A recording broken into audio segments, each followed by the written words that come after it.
இந்த வீடியோவில் இப்போ நம்ம என்ன பார்க்க போகிறோம்னா ஊமை தொடர்கள் பார்க்க போகிறோம். கண்டிப்பாக வந்து 1 or 2 கொஷின்ஸ் வந்து எல்லா எக்ஸாம்லேயும் வந்துடும்.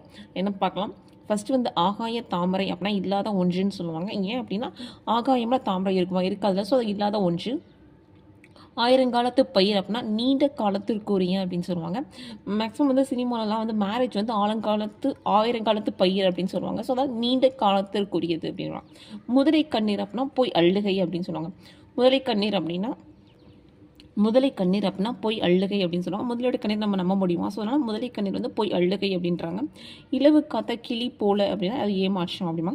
தாமரை இலை தண்ணீர் போல அப்படின்னா பற்றின்மை. ஏன் அப்படின்னா தாமரை இலையில் வந்து தண்ணீர் பட்டுச்சு அப்படின்னா மழை தண்ணியே பெஞ்சு அது பட்டிருந்தாலுமே அது வந்து ஒட்டாத மாதிரி தான் இருக்கும். ஸோ அதனால் பற்றின்மை அப்படின்னு சொல்கிறாங்க. உயிரும் உடம்பும் போல அப்படின்னா ஒற்றுமை. ஏன்னா வந்து உயிர் வந்து உடம்புல தானே இருக்குது. ஸோ ரெண்டும் வந்து ஒன்றோடு இருக்குது. ஸோ ஒற்றுமை அப்படின்னு சொல்கிறாங்க. இடி விழுந்த மரம் போல் அப்படின்னா வேதனை. ஏன் அப்படின்னா இப்போ நம்ம ஏதாவது கஷ்டத்தில் இருக்கும்போது சொல்லுவாங்களே, ஏன் இப்படி இடி விழுந்த மாதிரி உட்காந்துருக்கு அப்படின்னு எல்லாம் சொல்லுவாங்க. ஸோ இடி விழுந்த மரம் போல் அப்படின்னா வேதனை. அத்தி பூத்தது போல் அப்படின்னா அரிய செயல். இப்போ வீட்டில் நம்ம ஏதாவது செஞ்சோம் அப்படின்னா என்னப்பா அத்தி பூத்தாப்புல இப்படி செய்கிறீங்க, இல்லாட்டி இப்போ கூட மழை பெய்யுறது வந்து ரொம்ப ரேராக நடக்குது. ஸோ அதனால் அத்தி பூத்தாப்புல மழை பெய்யுது அப்படின்னு சொல்கிறாங்க. ஸோ அதனால் அரிய செயல். நெக்ஸ்ட்டு வந்து பசுமரத்து ஆணி போல் அப்படின்னா எழுதல் மனதில் பதிதல் அப்படின்னு சொல்லுவாங்க. பசு மரத்தில் அப்படின்னா பச்சை மரத்தில் நம்ம ஆணி அடிச்சோம் அப்படின்னா நல்லா. ஸோ அதனால் எழுதல் மனதில் பதிதல் அப்படின்னு சொல்கிறாங்க. காக்கை உட்கார பழம் விழுந்தது போல் அப்படின்னா தற்செயல் நிகழ்வு. ஏன் அப்படின்னா காக்கா விழுந்ததுனால தான் அந்த பழம் விழுந்துச்சுன்னு கிடையாது. அதுவும் இதுவும் தற்செயலாக நடக்கிறது தான். இதை வந்து விரலுக்கு இறைத்த நீர் போல அப்படின்னா பயனற்ற செயல் அப்படின்னு சொல்லுவாங்க. ஏன் அப்படின்னா இங்கே விரலுக்கு அப்படின்னா வந்து இந்த விவசாயம் செய்ய முடியாத ஒரு நிலம், அதாவது தரிசு நிலம் அப்படின்னு சொல்லுவாங்க. ஸோ அந்த நிலத்துக்கு வந்து நம்ம தண்ணீர் விட்டு வந்து நமக்கு எந்த பிரயோஜனமும் கிடையாது. ஸோ அதனால தான் பயனற்ற செயல் அப்படின்னு சொல்கிறாங்க. நெக்ஸ்ட் வந்து சிலை மேல் எழுத்து போல நிலைத்து நிற்பதுன்னு சொல்லியிருப்பாங்க. ஏன்னா சிலையில் வந்து நம்ம உளி வச்சு நம்ம வந்து செதுக்கணும் அப்படின்னா அது அப்படியே வந்து நிலைச்சு நிற்கும். அதனால தான் வந்து நிலைத்து நிற்பது அப்படின்றாங்க. உள்ளக்கை நெல்லிக்கனி போல அப்படின்னா வெளிப்படு தன்மை அப்படின்னாங்க.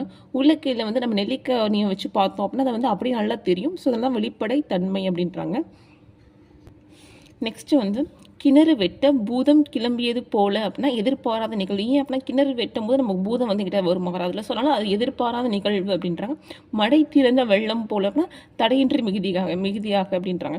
இப்போ வந்து சொல்கிறாங்க தண்ணி வந்து மடை திறந்துருச்சு, இப்படி வெள்ளம் வந்து நெம்பி வந்து மடை உடஞ்சி வந்துருச்சு அப்படின்னா அது டேரெக்டாக வந்துடும் தண்ணி ஃபுல்லாக. ஸோ அது வந்து தடை இல்லாமல் வந்துடும். ஸோ தடையின்றி மிகுதியாக அப்படின்றது.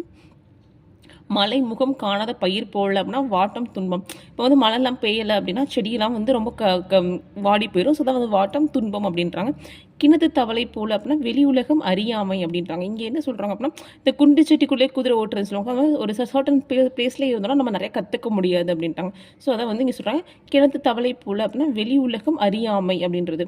நெல்லிக்காய் மூட்டையை கொற்றினார் போல அப்படின்னா ஒற்றுமையின்மை அப்படின்றாங்க. அது ஏன் அப்படின்னா இப்போ நெல்லிக்காய் மூட்டையை நம்ம கொட்டணும் அப்படின்னா அது செதறி ஓடும், ஒவ்வொன்றும் ஒவ்வொரு டைரக்ஷனில் ஓடும். ஸோ அது வந்து ஒற்றுமை இல்லைன்னு சொல்கிறாங்க. ஸோ ஒற்றுமை இன்மைன்றாங்க.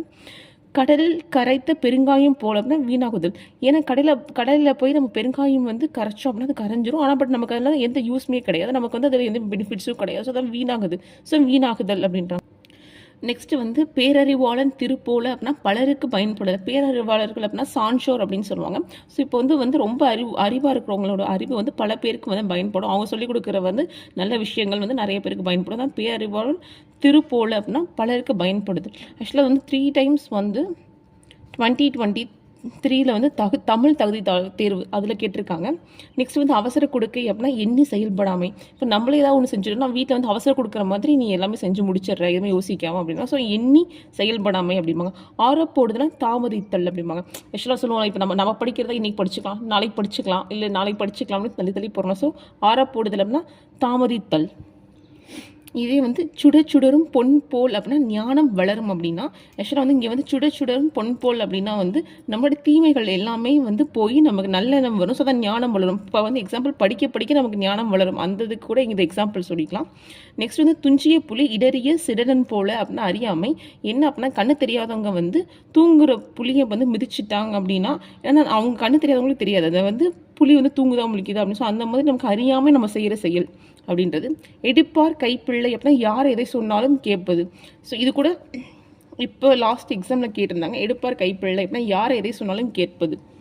ஆக்சுவலாக வந்து இதுக்கு என்ன அர்த்தம் அப்படின்னா, அவங்க வந்து அவங்களாம் எதுவுமே திங்க் பண்ண மாட்டாங்க. யார் எது சொன்னாலும் ஓகே அப்படின்னு சொல்லி ஆக்ட் இது பண்ணிக்குவாங்க, அக்செப்ட் பண்ணிக்குவாங்க. ஸோ அதை வந்து எடுப்பார் கைப்பிள்ளை அப்படிம்பாங்க. யார் எது சொன்னாலும் கேட்டுக்கிறது.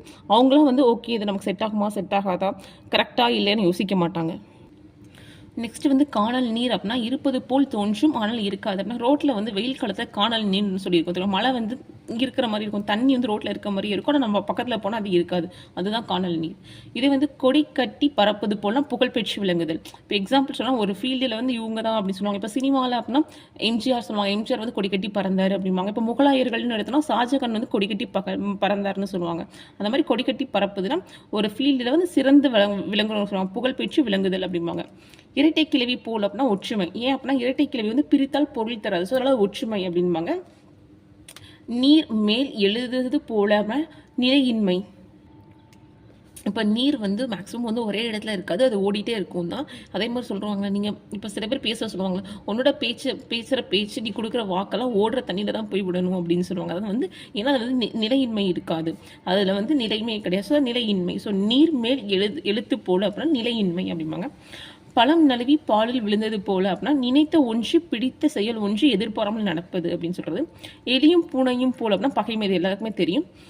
கண்ணினை காக்கும் இமை போல அப்படின்னா பேணுதல். இப்போ எக்ஸாம்பிள் என்ன சொல்லலாம் அப்படின்னா, பெற்றோர்கள் வந்து தன்னோட பிள்ளைங்களை வந்து கண்ணை காக்கும் இமை போல பாதுகாக்கிறாங்க அப்படின்னு சொல்லலாம். கல்லில் நார் உரித்தல் அப்படின்னா அது இயலாத செயல். ஏன் அப்படின்னா கல்லில் வந்து நம்ம நார் வந்து உரிக்க முடியாது. இது வந்து இப்போ குரூப் 2ல கேட்டிருந்தாங்க. ஊமை கண்ட கனவு போல் அப்படின்னா தவிப்பு. ஏன் அப்படின்னா அவங்களால பேச முடியாது, அதனால அவங்க வந்து நல்லது கனவு கண்டாலும் சரி, எது பண்ணாலுமே சரி யார்ட்ட சொல்ல முடியாது, ஸோ அதனால தவிப்பு அப்படின்றாங்க. சீரிய நாகம் போல் அப்படின்னா கோபம். கோபம் வந்து பேசாமல் நம்ம சொல்லுவோம், எதுக்கு இப்படி சீரிக்கிட்டு வர அப்படின்னு சொல்லுவோம்ல, சொல்லலாம் சீரிய நாகம் போல் அப்படின்னா கோபம். கைச்சற்ற பட்டம் போல் அப்படின்னா தவித்தல். இதை நம்ம 2 விதமாக எடுத்துக்கலாம். ஒன்று வந்து இப்போ நம்ம வந்து செய்கிற செயல் வந்து நல்லதாக கெட்டதான்னு யோசிக்காமல் ஒன்று செஞ்சுட்டோம் அப்படின்னா அதில் வந்து வர டிஃபெக்ட்ஸில் வந்து நம்ம கஷ்டப்படுவோம், அது தவித்தல்னு சொன்னால். நீட்டி வந்து நம்ம காமெடியாக யோசிக்கலாம். பட்டம் வந்து நம்ம அறுத்துட்டோம் அப்படின்னா பட்டம் வந்து கூட பேசுகிற மாதிரி வச்சுக்கலாம். இப்படி நீங்கள் என்னை வந்து டீலில் விட்டுட்டீங்க, நான் அங்கே போய் சீரியப்பட போகிறேன்னு தெரியல அப்படின்ற மாதிரி. பசுத்தோல் போத்திய புலி போல் அப்படின்னா ஏமாறுதல் அப்படின்னா. ஏன் அப்படின்னா பசுவும் புலியும் வந்து ஒரே மாதிரி தான் இருக்குன்னு சொல்லுவாங்க, அது பழகுனா தான் அதோட குணங்கள் தெரியும் அப்படிம்பாங்க. ஸோ அதனால பசுத்தோல் போத்திய புலி போல் அப்படின்னா ஏமாறுதல் அப்படிம்பாங்க. காதல் ஈயத்தை காய்ச்சி ஊற்றியது போல் அப்படின்னா துன்புறுத்தல் அப்படிம்பாங்க. ஏன்னா வடிவில் கூட ஒரு காமெடியில் சொல்லியிருப்பாப்புல, வேணா நீங்கள் சொல்லாதீங்க, இது சொல்கிறது வந்து என் காதில் வந்து ஈயத்தை காய்ச்சி ஊற்றுற மாதிரி இருக்குவாங்க. ஏன் அப்படின்னா நம்ம இருக்கிற வேதனையை மேலும் வந்து வேதனையாக்குறது, ஸோ துன்புறுத்தல். அடியற்ற மரம் போல பெரும் துன்பம். மரம்க்கு வந்து அடி தான் வந்து ரொம்ப வந்து ஸ்ட்ராங், ஸோ அதுவே இல்லைன்னா அதான் பெரும் துன்பம் அப்படின்றாங்க. மலரும் மனமும் போல் அப்படின்னா இணைந்திருத்தல் அப்படிம்பாங்க. ஏன்னா வந்து மலரில் வந்து மனம் வந்து எப்பவும் இணைஞ்சுதான் இருக்கும். எந்த பூனாலும் மேக்ஸிமம் வந்து அதில் ஸ்மெல்ஸ், அதாவது மலருக்கு வந்து மனம் இருக்கும், ஸோ அதை வந்து இணைந்திருத்தல் அப்படிம்பாங்க. வேலியே பயிரை மீந்தது போல அப்படின்னா வந்து ஒன்று நம்பிக்கை துரோகம், கடமை தவறுதல் அப்படிம்பாங்க. 2023 கொஸ்டின் கடமை தவறுதல்னு ஒரு கொஸ்டினில் கொடுத்துருந்தாங்க. ஏன் அப்படின்னா வந்து அந்த பயிரை பாதுகாக்கிறதுக்கு தான் நம்ம வேலி போடுறோம், ஸோ அது வந்து பெனிஃபிட்டாக அதை காப்பாற்றணும். அதுவே வந்து அதை அழிச்சிருச்சு அப்படின்னா அதில் நமக்கு வந்து எந்த நன்மையும் கிடையாது. ஸோ அதனால தான் அது நம்பிக்கை துரோகம், கடமை தவறுதல் அப்படின்னு சொல்கிறோம்.